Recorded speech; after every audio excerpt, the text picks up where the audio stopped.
மீனவர்களுடைய பிரச்சனைக்கு அப்பப்ப எந்திரிச்சு கடிதம் எழுதிட்டு திரும்ப தூங்க போயிடுவார். அவ்வளவுதான். அதோட அது அப்படியே கிடக்கும். மானே, தேனி, பொன்மானே,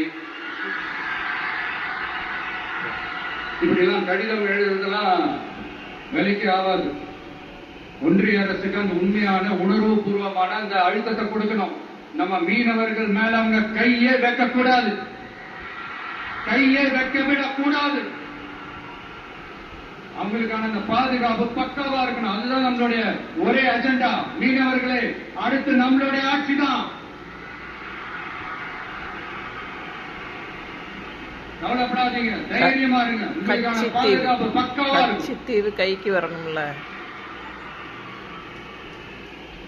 இப்படி இருக்கும்போது அடுத்ததும் நாங்க தான் அப்படின்னு சிஎம் சார் சொல்லுவாங்க. அதெல்லாம் நடக்கவே நடக்காது. 2வது முறை வந்ததெல்லாம் சரித்திரமே கிடையாது.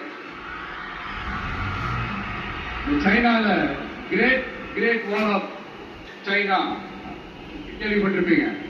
அதோடைய நீளத்தை விட பெரிய டாஸ்க் இது. ஆனானப்பட்ட அவங்க அப்பாவாலே முடியல.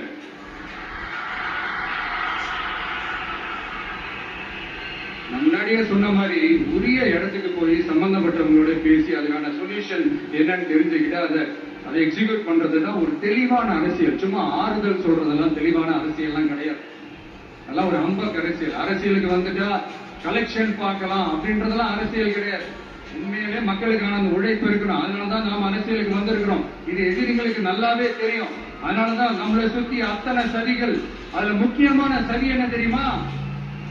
இத பாரு, ஒண்ணு நீ இல்லனா நான் இல்லனா நீ இல்லனா நான். நமக்குள்ள வேற எவனும் நடுல வந்துடக்கூடாது. நாம 2 பேரால மட்டும்தான் மக்களை ஈஸியா ஏமாத்த முடியும். இந்த விஜய் வந்ததுனால நமக்கு பொழப்பே போச்சு. மக்கள் வேற அவனைதான் நம்புறாங்க.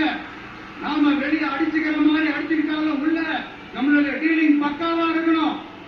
மக்களோட ஃபீலிங்ஸை பத்திலாம் நமக்கு கவலை இல்லை. நமக்கு டீலிங் தான் முக்கியம். மாத்தி மாத்தி ஆட்சிக்கு வந்துடலாம்னு நினைச்சோம். ஆனா அது நடக்காது போல் இருக்கு. அதனால நீ என்ன பண்ற? எஸ்ஓபின்னு போட்டு ஒரு பக்கம் அவனை தடுத்துரு, இன்னொரு பக்கம் அவன் மேல பழி போட்டு நானும் தடுத்துறேன். என்ன ஓகேவா? டீலிங் ஓகேவா? ஓவர்